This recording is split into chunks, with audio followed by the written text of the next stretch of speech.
I'm Elliot Schoner. This is the 13th grade. Let's talk about your circle of influence. Oh, yeah. And let's make you rich.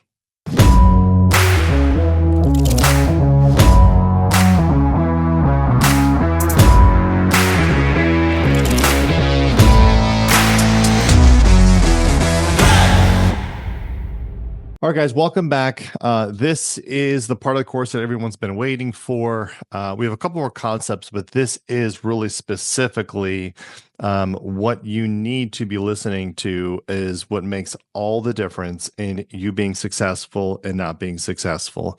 I want to go back to a slide from the previous lesson to explain to you again the idea here. Regardless as if you take this course or not, regardless if you learn these principles through another institution, through us, whatever, you will learn the principles of how to make money, how to save, or better yet said, you will know the things that you should have done to become successful, to be financially stable, or to create generational wealth later on in life. If you do nothing, you're still going to learn it through your life experiences. The idea here is to teach you that much quicker. If we are carving this log, I can promise you we much rather do it with an axe versus a spoon. And that is the difference between having the right tool, the right information, the right education applied in the right way makes the job so much easier. If you don't have it, man, it's just so much harder. So without further ado, let's discuss it. As a reminder, we all are on kind of this journey of education, creating income, all that kind of stuff. The idea is to keep consistent with what you learn here, keep consistent with generating income, saving it, investing it, or just putting the money to work for you in a more educated way so that you can reach past this point. I can guarantee you that once you reach past that point, where you really start to see the principles in action, where they start to work for you, where you start to get benefit from that, where you start to get money back on your investments, and you can really start to see that stuff grow and grow exponentially, and your mind starts to wonder, and you're like, man, if I'm gonna have this coming in, like, what can I do? Like, oh, and then, so you decide to go buy a supercar or whatever, like I did. And then you kind of get into it and you're like, man, I kind of got the cheaper supercar. I could have went like, 5X, where I was, because there's really just that much laying around with you doing no extra additional work. It's a lot of work up front and very, very little work in the back. The difference is you could struggle your entire life and just kind of have to always work forever, or you can do kind of front load it, put all the time and investment up front, put your, get down, put your head down and just sort of work and grind and do the things you need to do. And the backside is so much more better, not better like just stability, but just in complete abundance. So the primary driver, what gets you past that curve, is your circle of influence. Hopefully you got this by now. You may be saying to yourself, or you probably said to yourself before, like, rich kids always come from rich parents. Like, if you come from a rich family, you have so much privilege. If you whatever, you have a leg up in everyone else. Your life is so much easier. You don't have to pay for your car. You don't have to pay for your college. You don't have to. All of that is true. There's no question that my kids and the way that they grow up, the things that I'm going to do for them to give a leg up is absolutely amazing. But those types of things only go so far.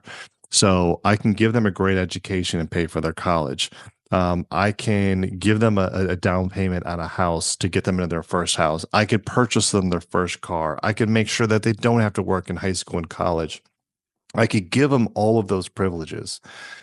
But at the end of the day, they, I'm going to move on, I'm going to plot, and they're going to, have to live their own life. And so if they don't understand the principles, even if they have these luxuries, they can still fall. They can still struggle their entire life, even with that leg up. And I'll give you, countless examples of that. How many professional athletes do we have, or actors, or whatever, or people that just won the lottery that came in, made a tremendous amount of money, millions, maybe tens, 20, $30 million, and then only a couple of years they have nothing. Well, that's because they have all of the privilege and money and income and stability, but they don't have the right tools. They're still working with a spoon. They don't have the axe. They have no idea what to do with that money. So they just do the earn and consume, and they end up themselves, when that money runs out, they end up themselves in bankruptcy and struggling the rest of their life. The funniest thing is, when I was in the construction, still remember to this day, I had a ball player that came up and they were like, "Oh," I was like, "What do you do for a living?" And they're like, "Oh, I play for, Miami." And my first thought to me was like, wait a minute, why are you buying this house that's a $500,000 if you're a professional football player? And the truth is that the person was in the league. They might have tons of money for 5 years and they had spent it all and they had nothing else. So they were literally like asking me like, "Hey, what's a good career? What are you doing? How much money are you making?" They're trying to figure out what they could do, even though they had such a leg up. So the number one basis of that, again, is your circle of influence. Again, who your parents are, but what your parents teach you. What a wealthy parent teaches a child is what it's all about. Because on the flip side, you could start off with nothing. You could have to go to school and pay for your own college. You could have to buy your own car. You could have to buy your own whatever. I had to purchase, if you remember my life, I had to purchase, living on noodles and ketchup or noodles and Parmesan cheese or whatever. I lived off of, or what I came from. Like, I had to buy my clothes in high school. I had to do all that, and I still made it. Why? Only because I had the education from the graces of a couple of really great mentors that opened my eyes and introduced me to a bunch of things that I now know today. So what I would strongly, strongly, strongly encourage you to do is to reevaluate your circle of influence. Now, oftentimes people say, who you're hanging out with is who you're going to become. And that is true, true, true, true. Like, show me your 5 friends and I'll show you what your trajectory of your life is. Also, if you are hanging around people and you are the smartest in your group, you're not learning anything from you. They're pulling from you. So you want to be or have a circle of influence. So let's just start with friends, if you will.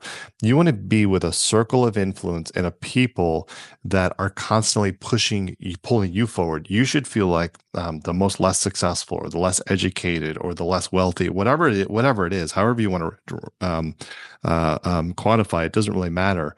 But the idea is that, you may have someone come into your life and they, like my old mentor, they might be really great for you. And you might come up to their level because, they've taught you everything. And then you get to a certain level and you're like really not gaining much from them. I'm not saying that you kick these people out of your life. But what I'm saying is you kind of might say to yourself, well, I invested a lot of time here. I'm really looking for that person on the next level that can pull me forward. If people are ahead of you, the natural instinct of you just being alive, a person, a human being, is that you're going to gravitate to the people that you're around. You're going to sort of mold yourself into that particular person. So if you are from a really successful, wealthy, faith-based, person, whatever, however you want to say, a certain, like, let's just say good family, whatever that means, right? A good family, and you go hang out with a bunch of bad people, that good apple is going to go end up doing bad things. If you take a bad apple and you put them in with a bunch of, 5 people, they're all from a good family, that bad apple is going to end up doing good things because they're going to mold to that particular person.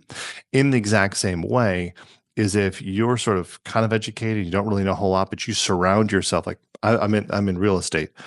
I don't want to surround myself with people that are just starting in real estate necessarily. While I may mentor them, that's a different thing. I want to surround myself around people that are where I want to go.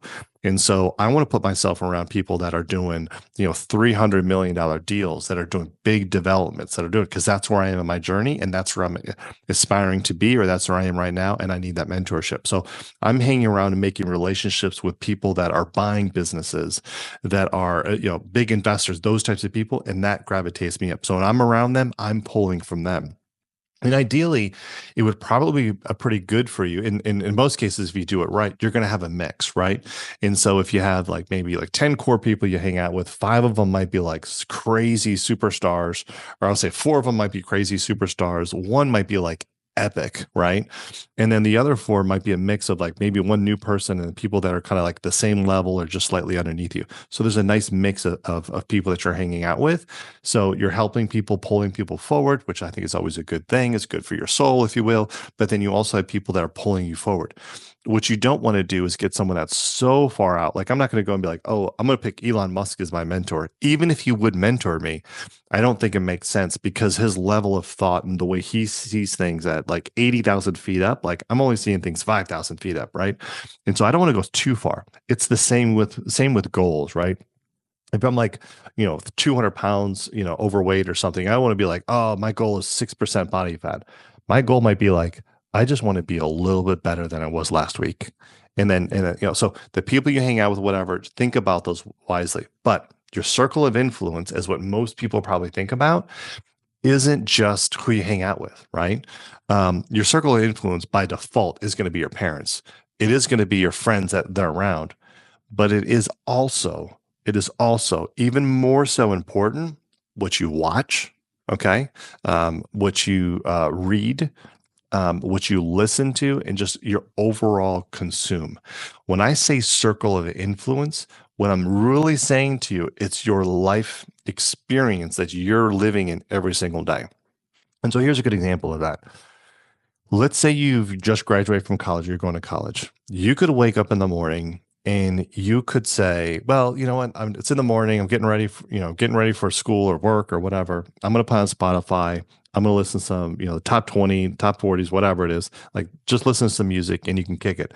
And then, I see these people, like they're young people and their headsets on and they're walking and, or whatever. And they're going to school and they're like just jamming out and they're listening to music. And you can do those types of things.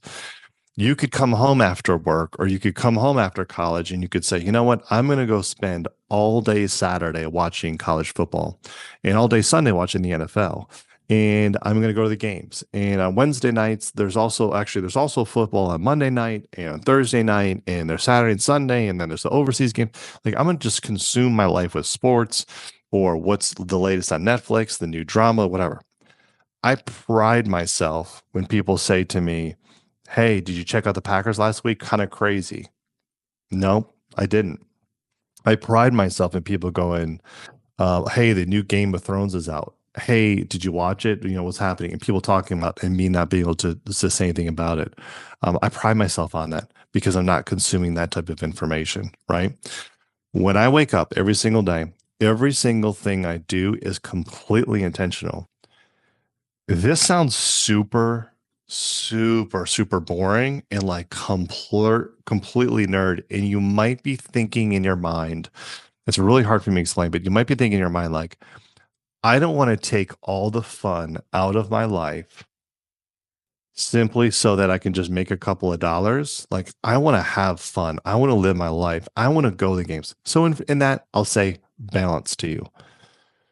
But the best way I can explain it to you is that when you grow up in a certain lifestyle, a certain circle of influence, surrounded by certain people, like I don't actually have a whole lot of joy because I'll still do this like of going and just like sitting and watching football for 4 hours because I'm like I really could just be doing something else. It doesn't like to what for the average individual, right? They like to watch the football game. There's a whole nother sect of individuals that get pride not from watching the football game, but from owning the team. And so I think you have to determine your level of sort of like how much you want to dive into this. In that the idea is like, do you want to own the team? Do you want to be an investor in the team, only part of it? Or do you just want to watch the game? Or do you not want to have enough money to even buy cable to watch the game? Right. And so there's all these different levels. You can do whatever level. Some people want to have $1 billion. Some people want 100 million. Some people want 10 million. Some people are like, if I can just get 1 million and I want to go travel, I'll live off 60 grand a year. That's fine. So you got to do the different levels. The point, I wake up every single day and I listen to a series of podcasts that are really geared around news of the day.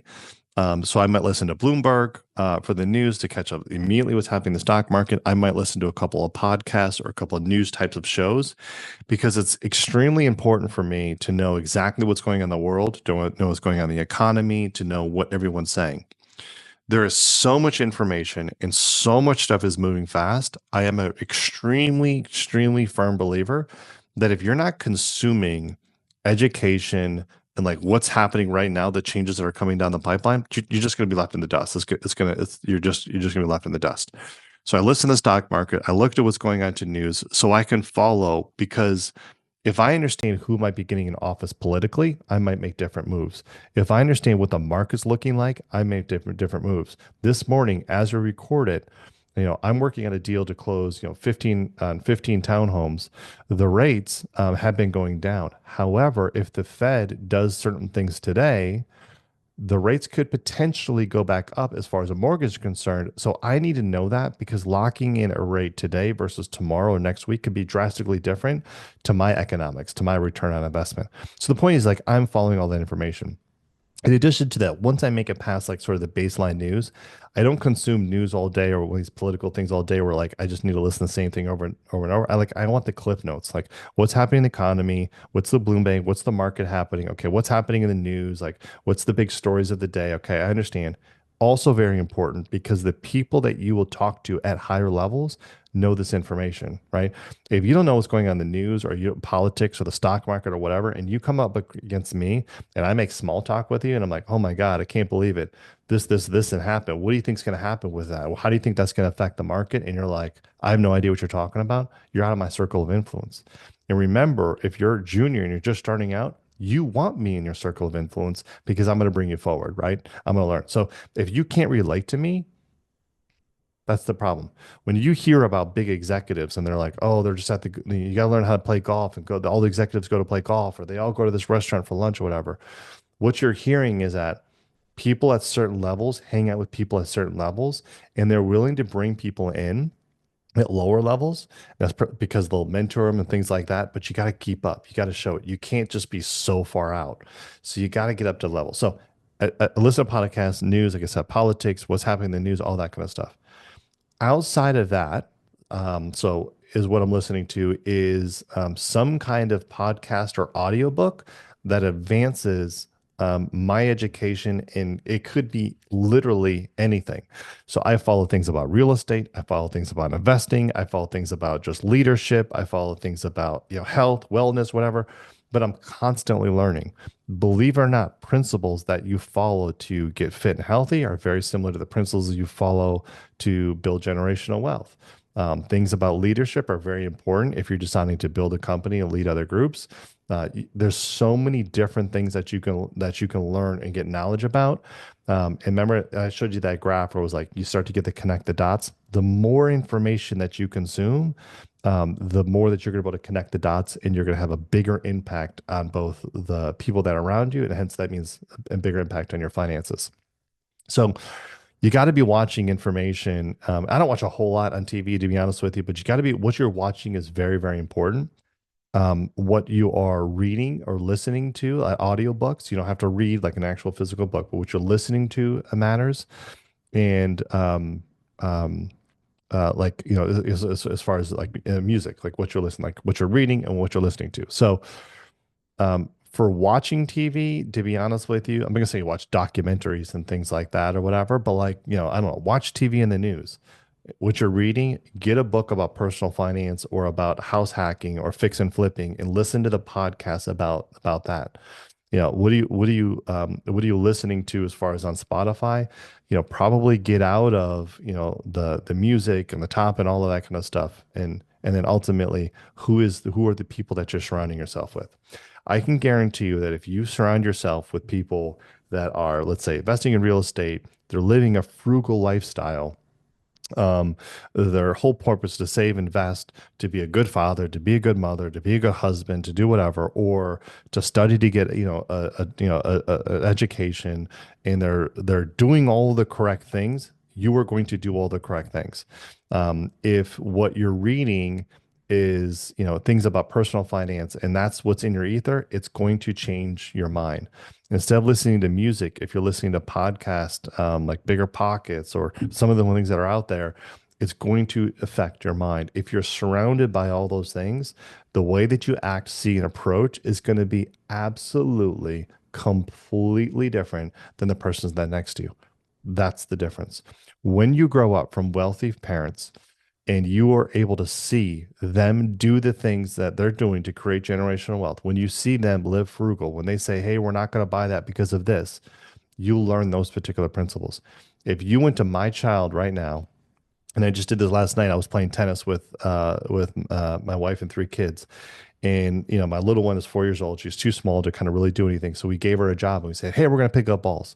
But we knew she was going to want to learn the racket. But what we know more than that is she's already thinking at 4 years old, how can I accumulate money? Because we've told her that she needs money to go buy the doll that she wants, and she wants a big doll. I don't even know what that means. So we said, hey, you go be the ball person to pick up all the balls around the court, and you're going to earn $5 for us to play. And what was she doing? She was running around, picking up balls all over, and she earned $5. She's not thinking taking that $5 and go buy a bunch of stickers. She's like, I want to save this money over a period of time so that I can buy something I want.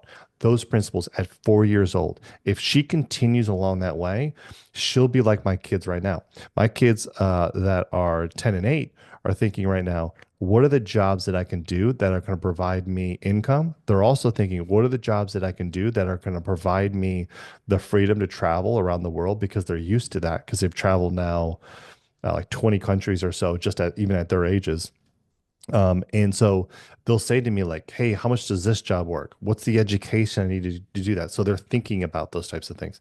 The education that they get is completely different than the people that I started talking to, which set out on to make this course, which is the people that are, the parents are always struggling a little bit. They don't teach their kids anything. They don't have any money, but they still Uber Eats, they still go out, they still spend.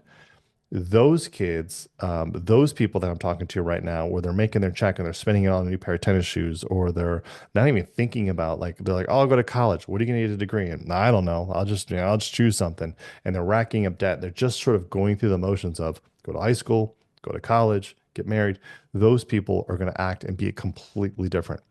The purpose of us course is obviously to be your circle of influence. This is why I say get into our website, link up with people there, center yourself around there.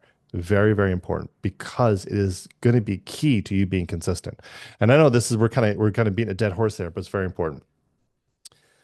The best way that I can explain this to you, okay, and in a different way, because this is an important topic, is like, this is you, right? And so when you're trying to build financial wealth, you are going to be basically pursuing a complete uphill battle, okay? And what I mean by that is like, you're going to be going against the grain. We'll talk more a little bit about that, but just on the surface, like, I'm going to ask you during this course that when you get a check, I want you to pay yourself first, right? I want you to take 10% of that and just put it away, right? And so you're going to have friends that are going to be like, hey, let's go out and party. Let's go to see a movie. Let's go shopping. And you're going to want to take that 10% because that's your money you just earned, and you want to go do that. It's hard for you to say, no, I'm not going to go do that. Right. And so I'll just say it's an uphill stream. You're going to be doing, by default, if you are going to be the 1%, you are going to be doing what 99% of people are. The difference between the 1% and everyone else is the 1% are doing something that the other 99% are. That's it, guys. There's nothing different. So we're teaching you what the 1% are doing. And if you're doing what the 1% doing and the 99% are doing something else, right? It's gonna be like swimming upstream. So here's my trout, and they're swimming upstream. This is you, the bear, right? The bear is there to just make it that much harder. Okay. And so what I'm saying to you is that if if you allow that bear to be in your life, that bear that's right there, they can be a positive bear, or they can be a, I'm going to eat you and bite you in half, even though you're swimming upstream. So you can be working, trying to do all the things really, like, you know what you're supposed to do. You got the education, you went through the course, you're like, okay, I'm going to go do it or whatever. And so you're swimming upstream, but you got the bear down there. And what this bear wants you to represent is like what other people expect you to do, which ultimately leads you to poor decisions. The other people, what they expect you to do, the to do part is the circle of influence. Let me repeat myself. What other people expect you to do leading to your poor decisions, it could be what other people expect you to do leading to good decisions, but most cases, for the 99%, it's what other people expect you to do, leading to poor decisions. And so what I say that is you got your check for $1,000, right? You know you're supposed to, because we've had an education, you're supposed to take out at least 10% of that, probably more, depending on your age. We'll talk about that later, and put some away for a rainy day, put some away for saving. You're supposed to do all these types of things. But your circle of influence, those people are saying, bro, you got $1,000. Let's go buy the new Nikes. Let's go to a movie. Let's hit the club. Let's buy a BMW. You deserve it. You need to upgrade your life. If you're a male, it could be a female going, you need to treat me this particular way, to this dinner, to this whatever. You should take me on vacation. You need to buy me this expensive thing. Valentine's Day. I don't know if I talked about this, but like me and my wife have not exchanged gifts for 12 years because it doesn't matter. Like me going and buying her $80 for flowers on Valentine's Day is a complete waste of money because that $80 could be served other places. She doesn't even like the flowers because it represents me being a bad husband, a bad boyfriend, and not securing our financial future. She'd rather be traveling in Italy with a bottle of wine than have flowers. Okay. And that is literally the trade-off, right?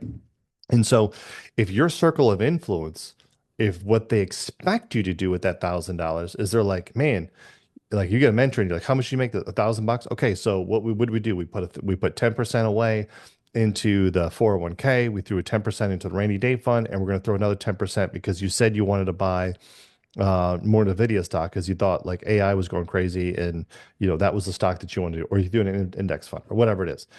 What their expectations are for you to do is to save your money.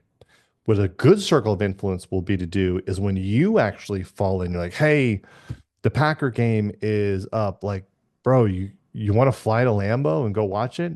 Your circle of influence goes, bro, yeah, you made $1,000, but you don't have that kind of money for a plane ticket, for room and board, for a hotel room, for to get in the game, $9 hot dogs, $12 beers, or whatever.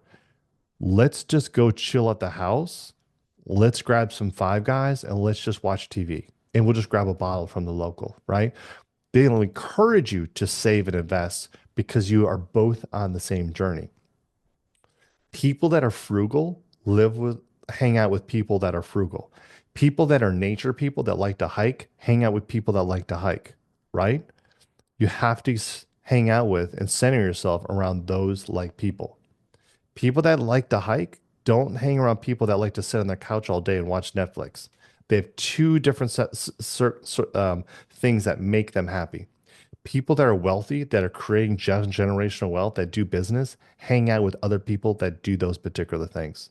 So if you're a trout and you're swimming upstream and you haven't made it yet and you are trying to make it, you center yourself around people so that you don't have big brown bears in your life that will keep you making poor decisions. If you know all the right information, but the people you surround yourself pull you back, all right, and keep you from making the good decisions, making you have poor decisions, you're never going to make it. You're never going to make it past the curve. So the number one thing I want you to do today is literally, I had a relationship once, and the person literally was like trying to decide if they want to still be with me or not. I found this afterwards. It's actually completely hilarious. And they were like good things and like bad things or whatever. And there's actually someone else they liked, and they're like good things and bad things to that person. And they made a list, right? Um, Needless to say, I had apparently a lot of bad things, and it didn't work out. That's kind of what I want you to do with every single thing that's in your life. I want you to go and list out like everything that you're reading and say, is this going to contribute to you building wealth, learning more about finances, building skills and leadership, whatever, or is it not? And then I want you to go to everything you're watching, and does the same things that you're watching, do they help those things or they don't? What are you listening to? Is it music, or are you listening to podcasts? The podcasts are you listening to, do they help you help you learn a new skill, whatever it is, or is it just music or whatever that pretty much adds new value? And then I want you to take your friends. And this can be extremely difficult for you to do because it's personal and there's feelings involved. But I even want you to go into your own family members, and I want you to start to write them down, and I want you to think, and I want you to label them. Like, are they spenders or are they frugal? Are they big investors or do they kind of just spend everything they have? Are they a positive person or are they not? Are they a good husband, wife, friend, or are they not? Are they pursuing knowledge? Maybe that's a core one, right? Are they pursuing knowledge? Are they trying to just get a little bit better every? And then the next one can be very difficult to be honest with you because becomes to be personal. But I want you to go in and I want you to do this with your the people that are around you, with even your family. Okay. And I know, and I get it, but you need to ask yourself these particular questions. And I want you to write everyone else out down there. Write like the people you spend, like the 10 people you spend the most time with. That might only be three people, right? And I want you to think about, and I want you to go, okay, for this particular person, are they living frugal? Or are they spending all of their money? Are they taking out tons of debt? Like, what's their financial situation? Is it good or is it terrible? Um, are they a good father, husband, or are they kind of lousy? Are they cheating on somebody that you know of or whatever? Are they strong in their faith if that's mattered to you? If not, or are they just kind of like, I don't really care. Maybe they go to church, but they don't really do anything. At a core principle, the minimum one, I want you to think about like, are they seeking knowledge, right? And so, what I mean by that is, are they trying to get better every single day?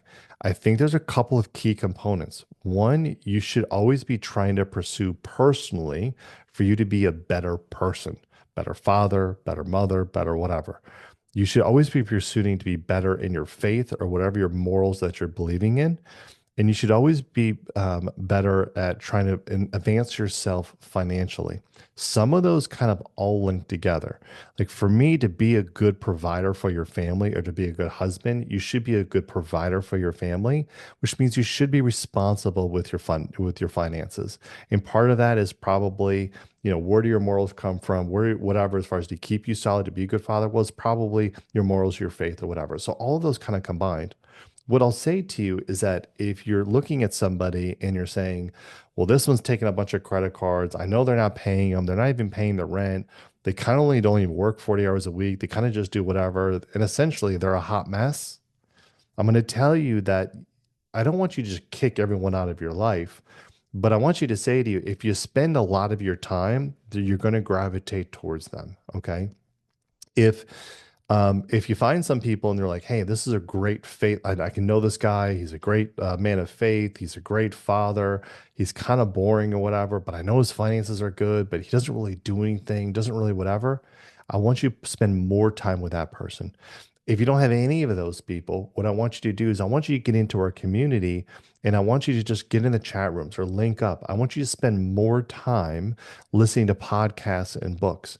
I think it's kind of funny, and it's a condition of all celebrities that are out there. But there's some people that I listen to that I've been listening to for 20 years. I could walk up to that individual, that famous person, and be like, "Oh man, I love you. You're awesome. Whatever." I know that individual, and I have a relationship with that individual like crazy. Like they're my father, they're my mother, they're my whatever. Like I'm strong friends with them. They're not friends with me. They have no idea who I am, right? Because I've consumed all their stuff and everything they provided, I've consumed it. And so, what I'll say to you is that try to find those people that are higher, even if it's like a celebrity, even if it's a podcast, and consume more of that until you can be introduced to some of those other people. How do you find those other people? Oftentimes, you just ask those people, right, to be your friend. And that's, I know it sounds kind of silly, or you ask those people to mentor, meaning that if you want to learn how to buy businesses, go on Facebook, go on Meetup, and find organizations that do that, and then you got to attend those meetings. I know it's awkward, but you got to attend it, and you'll meet people, and then go find groups and clubs and things like that that are doing the things that you want to do, and go do that. If I wanted to learn tennis, I wouldn't just be like, oh well, whatever. I would probably get a tennis book and I would read about it. I would maybe watch some tennis videos on YouTube to try to see how like some lessons to try to learn it. I might hire a coach, like a mentor, right, to do that. And then I would probably go try to join like an open public tennis group that just meets up and plays tennis every, 2 days a week. And I try to go over there and be like, hey, I'm new. I just want to jump in if you have and whatever. And then through that, you'll start to meet people, right? And so the same thing happens with financing. If I don't know anybody, well, I might first go like, well, let me go on YouTube and watch videos like this, right, to learn about finances. And I go, well, let me look at some couple of books that I'm going to do. And eventually, like, let me join some clubs of people that I know are living a frugal lifestyle, or let me join a club of people that I know are centered around real estate investing or fix and flips or day trading. And I would get to know those people personally. So I want you to really evaluate the people that are around you right now. And then I want you to make some edits. And I want you to add some people and also subtract those people. And you're always going to constantly be doing that about like every 6 months, right? Because as you progress, you want to get further people. If you don't do this, right? If you try to do the things that we're talking about here in this course, and you don't change your circle of influence, what you watch, read, listen to, or just otherwise just experience, it's going to be extremely hard because you're not going to have one bear. You're going to have several bears. If you have all these people standing in front of you trying to pull you to do something else, it's going to be difficult. If you are overweight and you go find five friends that hit the gym 7 days a week and spend 2 hours working out, and you're along with them, you're going to lose weight. You're going to learn all kinds of things about health and eating right. However, if you are super, super fit and your friends don't do anything but just hang out, eat, gorge themselves, or whatever, you're going to gain weight. You are a product of your five friends. Show me your five friends. Show me what you're watching, listening to, and reading, and otherwise experiences, and I'm going to show you the trajectory of your life. It's that simple. You want to make a change, that's where you need to make a change.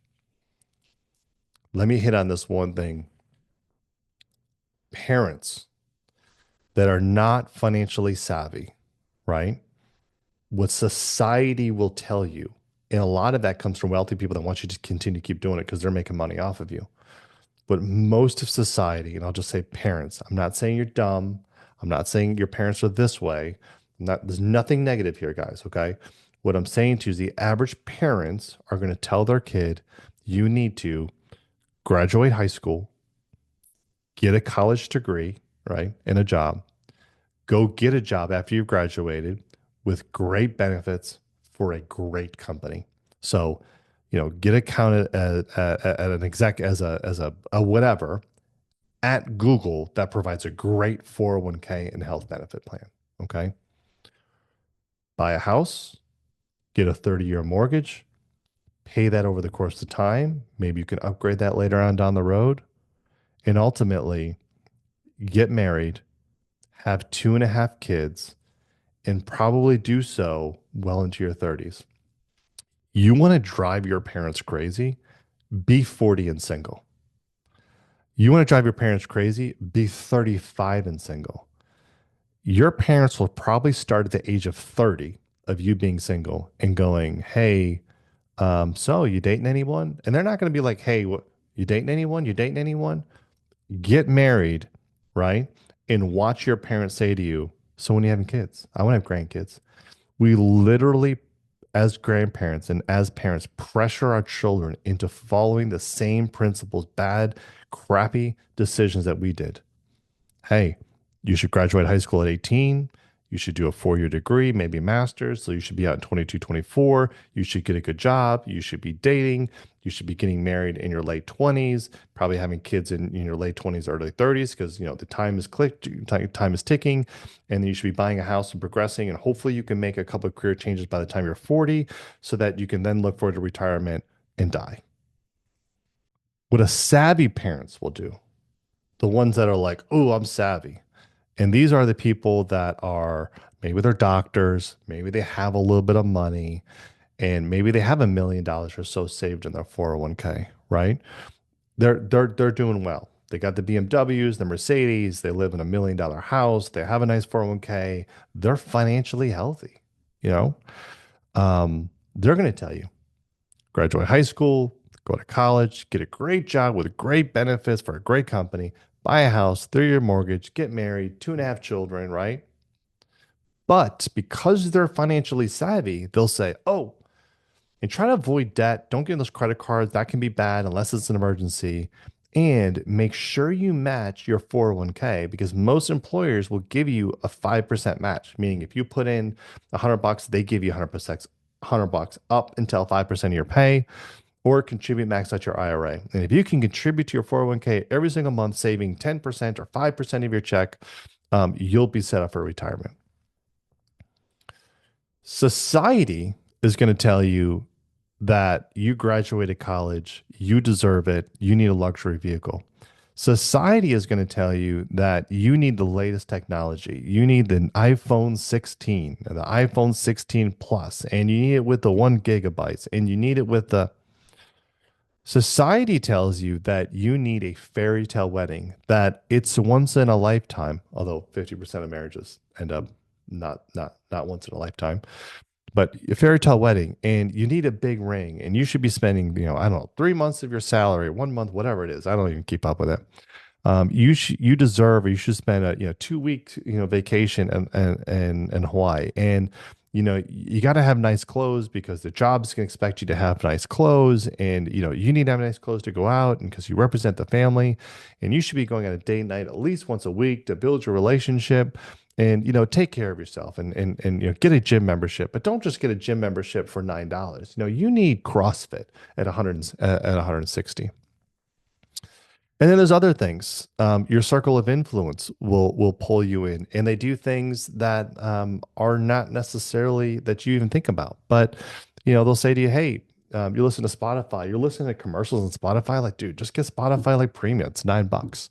They'll say, "Hey, want to just go grab a coffee before we go out to shop at the mall?" And you'll swing by Starbucks and get a $9 coffee.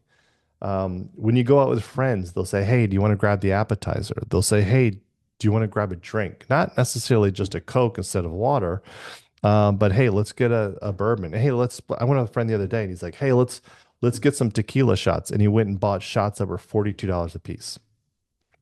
$42 for 1 ounce of tequila. Amazing. They're going to say, "Hey, let's go out to dinner. Let's have a girls' night." And of course, they'll say on the holidays, you need to spend on holidays. You need to, buy Christmas presents, and you got to buy all this Thanksgiving stuff. And then there's Valentine's Day, and you got to buy flowers, and St. Patrick's Day, you got to drink green beer. And the 4th of July, you got to get fireworks. And there's just enough holidays that will suck all the money and all the wealth out of you, and ultimately your financial security. What do I say as a parent? What would Elliot say to his kids? Knowing what I know now, and I apologize for any older people that are allowing their kids to do this, because this part is probably really going to piss you off. But again, you want to be wealthy or you don't. Should you graduate high school? Probably, but maybe. Doesn't necessarily Graduating high school doesn't necessarily equal financial health. Doesn't have to be. Can help. Doesn't have to be. Should you graduate college? My own children right now, 10, 8, and 4. Their college is paid for. If they want to go to college, I think they should go for their experience. If they want to go to be an attorney or to be in the medical field, something like that, they're going to need to go. If but do you need to go to college? Probably not.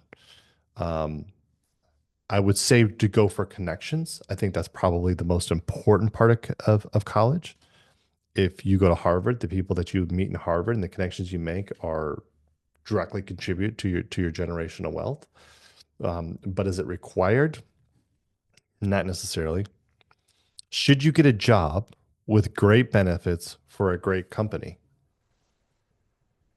Probably not, to be honest with you. And again, it depends on the course. But if you graduate with a degree in computer engineering or something, then yeah, maybe going and working for Google probably makes sense. If you want to be a physician, going and working for, a big healthcare system probably makes sense. But do you need to go get a job with great benefits? Do you have to be with a large company, Coca-Cola, Google, whatever? No. In fact, going for a smaller company may make a lot of sense. In fact, working for yourself, especially early on when you're young, probably makes the most sense if you're seeking to be financially wealthy or financially set up. Should you buy a house with 30-year mortgage?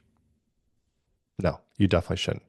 And should you get married and have kids by a certain age, like 32? Like, should you just say, like, oh, I gotta have kids, it just happens, or I got married, it just happens?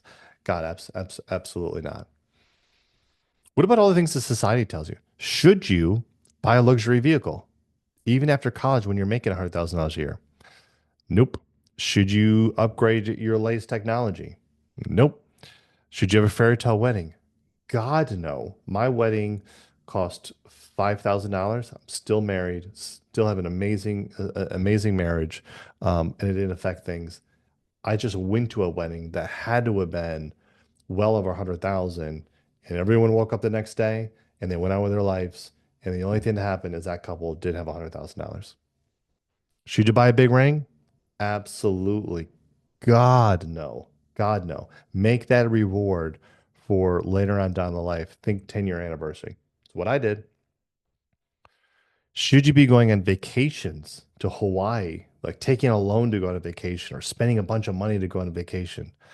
Probably not. No. Do you need a bunch of clothes to match your jobs? Nope. My recommendation would be to buy 4 or 5 decent outfits and just kind of rock those.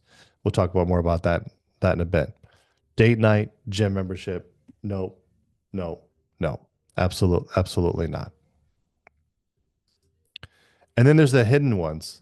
Spotify, Starbucks, appetizers, drinks at dinner, celebrating holidays.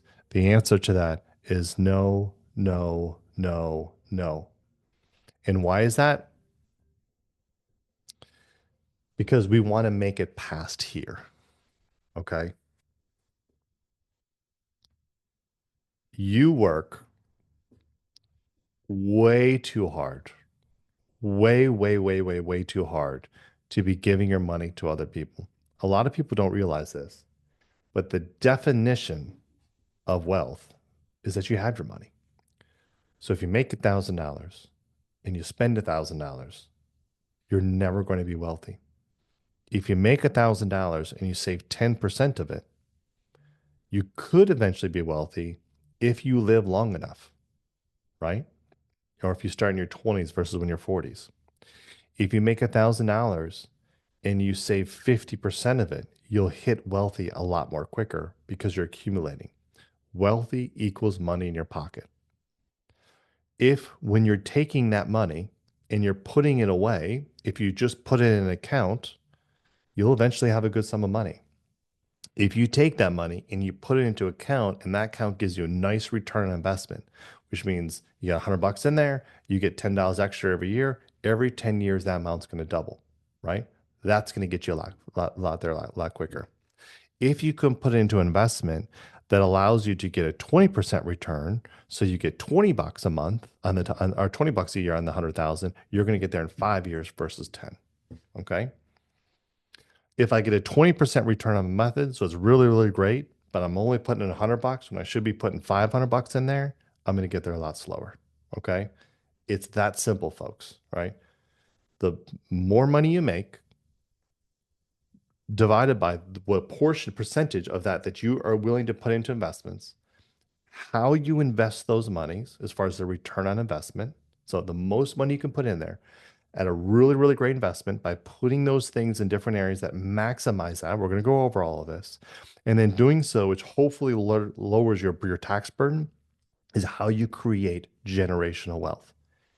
If you have $1,000 and you spend $1,000, you're never going to make it because you keep spending it. So if you have 100,000 and your circle of influence is telling you that you got to go to Starbucks, you got to go on Spotify, and I'm beating this to a dead horse. You got to do this, you got to do that. Let's hang out, whatever. Your $1,000 is going to be only $100, and it's going to take you that much longer. Okay. If you get $1,000 and you save up a bunch of it, but then you take all of that $10,000 and you buy a ring, you now have $10,000 that's not compounding every single month. If you take all your money that you're making and you go spend 100,000 or 50,000 or $20,000 on a wedding, you're hurting yourself from the investment. Remember the slide that I showed you where the guy was pushing up the boulder, right? The point is the boulder is at the top. All right. Willing to come down the other side is at the top when you have enough money in your nest egg that the investments that you're getting, the return on investment, earns as much to pay for all of your living expenses. Okay. So if you're not putting a whole lot into it, you got to push that boulder for so much longer. You reach that point of that curve, takes a lot longer. If you're putting everything into it, diving everything into it, that boulder is going to go up that hill a lot easier. It's actually not, sorry, not a lot easier. It's going to go up there a lot faster because you're going to reach that pinnacle.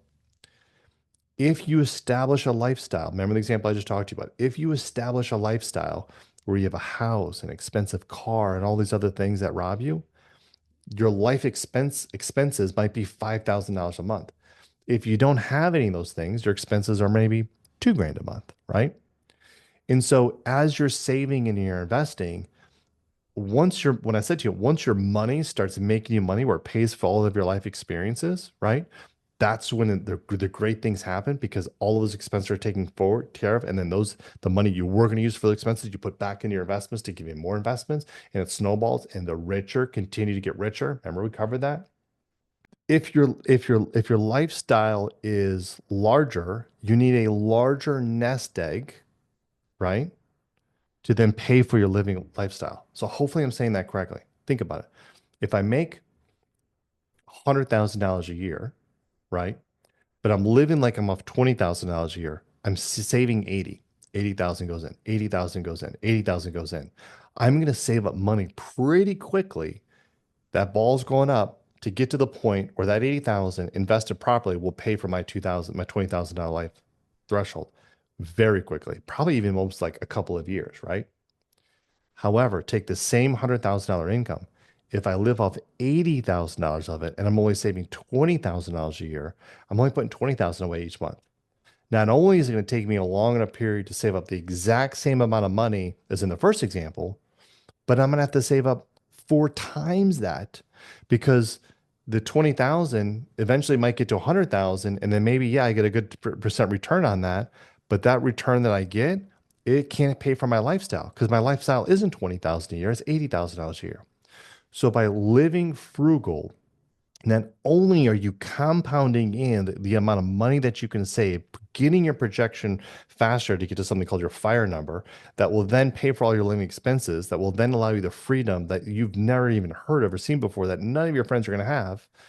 But if you do the opposite of that, it can take much longer, right? So living less allows you to save more, allows you to get to the number quicker because that number is smaller because it doesn't take as much to pay for your lifestyle.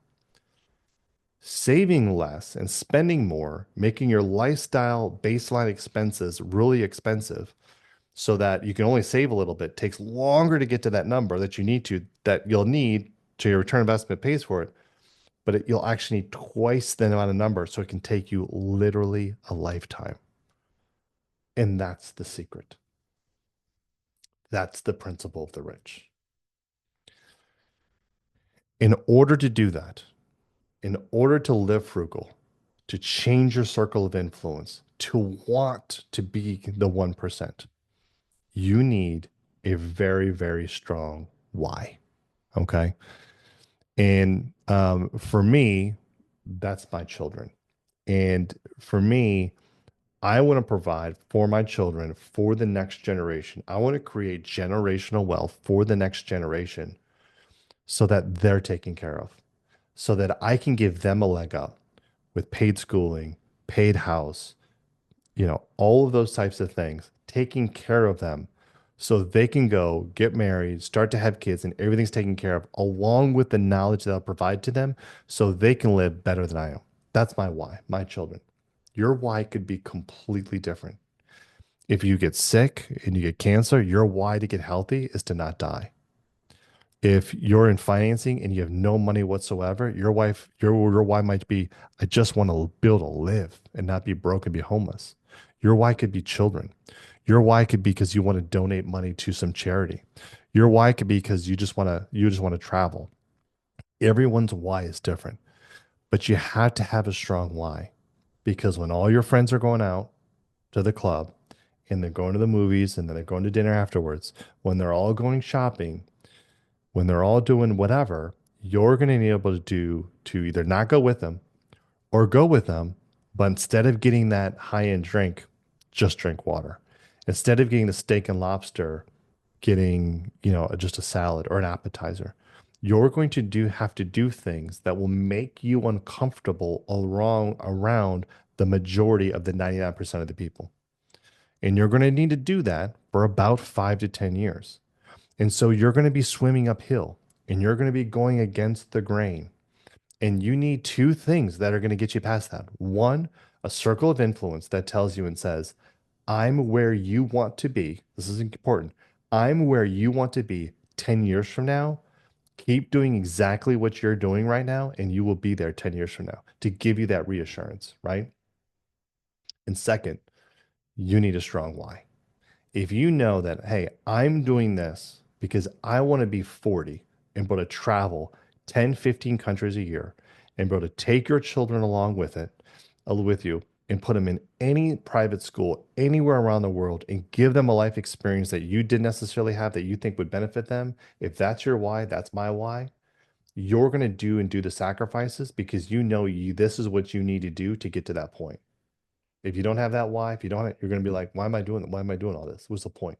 You got to have that strong why. And then more importantly, like my mentor did for me, you need to be around a circle of influence around the people that say, listen, because you're not going to see results right away.